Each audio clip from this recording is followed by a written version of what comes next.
एक खूबसूरत सा गांव जहां मुर्गियां शोर मचाती हैं, गधे ऊंची आवाज में बोलते हैं और फकीर मोहम्मद अपनी लकड़ी की लाठी के सहारे सुबह की सैर करता है। वो जब भी निकलता है, एक गधा चिनू इसके पीछे पीछे चलता है जैसे इसका बॉडीगार्ड हो।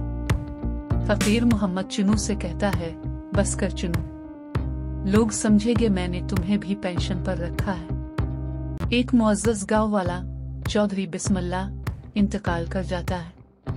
पूरा गांव उदास हो जाता है।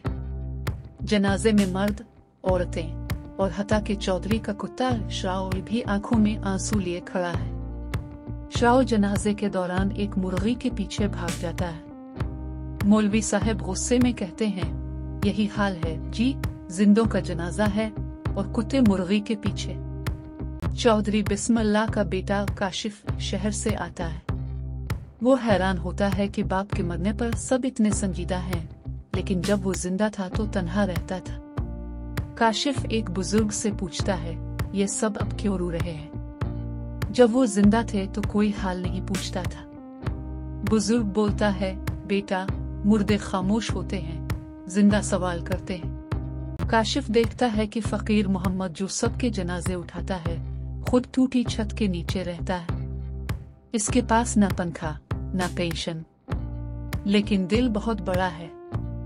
इसके साथ रहने वाला गधा चिनू ही इसका साथी है, जो गांव में सबका मील कचल भी बर्दाश्त करता है। चिनू गांव की गधी से प्यार कर बैठता है और दिन भर उसके आसपास मंडलाता रहता है। फकीर मोहम्मद हंसता है, चिनू ताव तो आशिक निकला।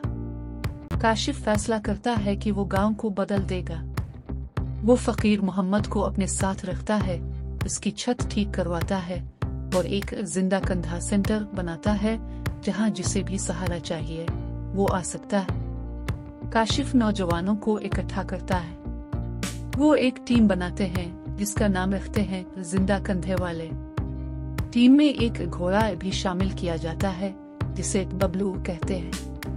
बबलू हर रोज टीम के लीडर को मैदान में ले जाता है जैसे वो किसी फौजी मिशन पर जा रहे हो। गांव का सबसे सुस्त लड़का मथोल घोड़े पर बैठता है तो घोड़ा ही नीचे बैठ जाता है। सब हंस हंस कर लूटपोट हो जाते हैं। कुछ पुराने सियासतदान और जमींदार जलने लगते हैं। वो कहते हैं, ये काशिफ शहर वाला हमारे गांव में इनकलाब लाने आया है।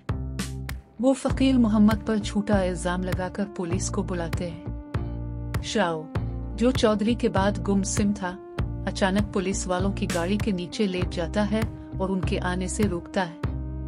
पूरा गांव हंस हंस कर देखता है, मगर बात समझ आती है कि अब जानवर भी जिंदों के लिए खड़े हो रहे हैं। गांव के चौक में फकीर मोहम्मद तकरीर करता है, जिंदा इंसान को सहारा दो, क्योंकि वही कल तुम्हारा जनाजा भी उठाएगा। गधे, घोड़े, कुत्ते तो मिसालें हैं, असल कंधा तो दिल का होता है। काशिफ अब गांव में एक जदीद क्लिनिक, लाइब्रेरी और जानवरों के लिए प्यार सेंटर अभी बनाता है। हर महीने जिंदा कंधे फेस्टिवल होता है जहां मिजाहिया खेल, शायरी और जानवरों की दौड़ का मुकाबला होता है। एक दिन फकीर मोहम्मद खामोशी से दुनिया से चला जाता है।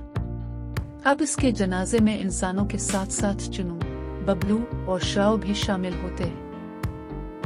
काशिफ कहता है, आज मैंने सिर्फ एक मुर्दे को कंधा नहीं दिया, मैंने एक जिंदा इंसान को सारी जिंदगी सहारा दिया।